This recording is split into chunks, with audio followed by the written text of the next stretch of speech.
His love is unconditional. No, because He is the origin of love. Love yet He loves those who are unworthy. Amaanya abo abatasaanidde. Ayagala abatasaanidde. Ffe twayagalwa nga tetusaanidde, twali boonoonyi. For us who were sinners, okuyita mu Adamu. Through Adam. Ekibi kya Adamu ffenna ne kitukakatako. The sin of Adam.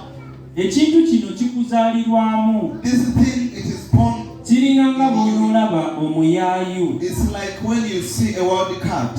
Omuyaayu singa baguzaala. If this wild cat is born, ne baguteeka awantu ne gukula mpola. They put it somewhere and grows up. Bwe gunajja ne gusanga ennyama gulina okugibba kubanga kiri kyaguzaalirwamu. When it comes and finds the meat, it has to steal it because waliwo omuntu omu yali agamba naye ebintu bino birimu obuzibu. Tosobola kuŋŋamba nti ekibi kya Adamu nti nange nkirinako DNA. There is someone who said that these things are problems. Kati omuntu omu n'amugamba ngenda kuprovinga nti okirinamu DNA. And someone told me that I'm going to prove that I have a DNA in the n'abateekera ekijjulo. and then prepared a meal.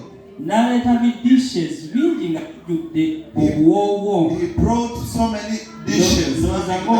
Kiyungu eyo bwe batandise okukolako kati. As you're feeling it. N'ateekawo dishes bingi nnyo ku dining table. Dishes at the dining table. N'aleeta fork, n'aleeta buli kimu ekyokusaavinga. He brought everything.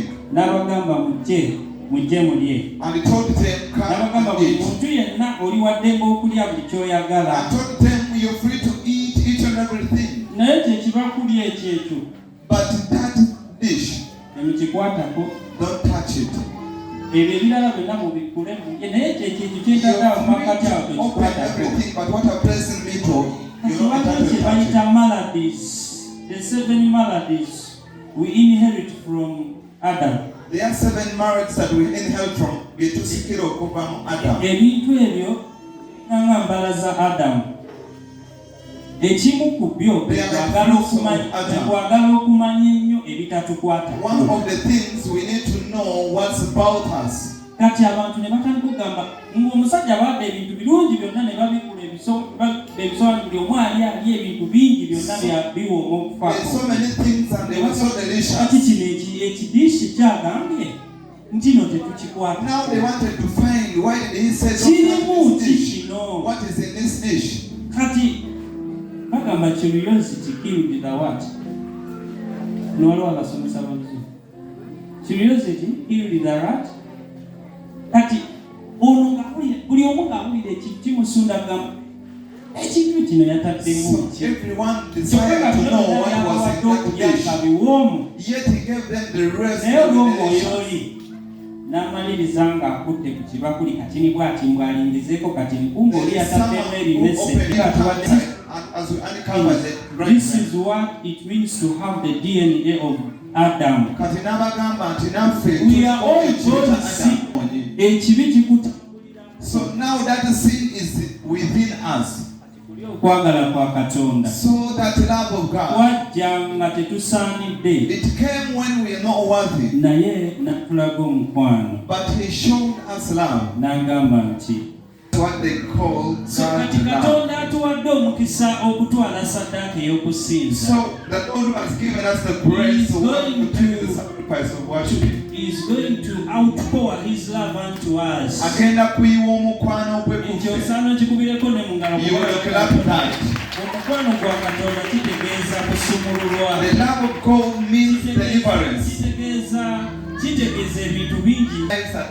Kitegeeza nti oyo w'amaanyi yagenda okutambula awamu naffe. Katonda gwe tutambula naye ye Katonda alina amaanyi gonna. Ye Katonda asobola okukukuuma.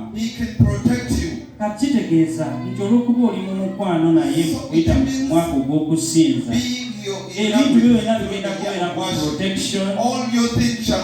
Ogenda kukwala, ogenda kufuna ebirungi ebitagambika.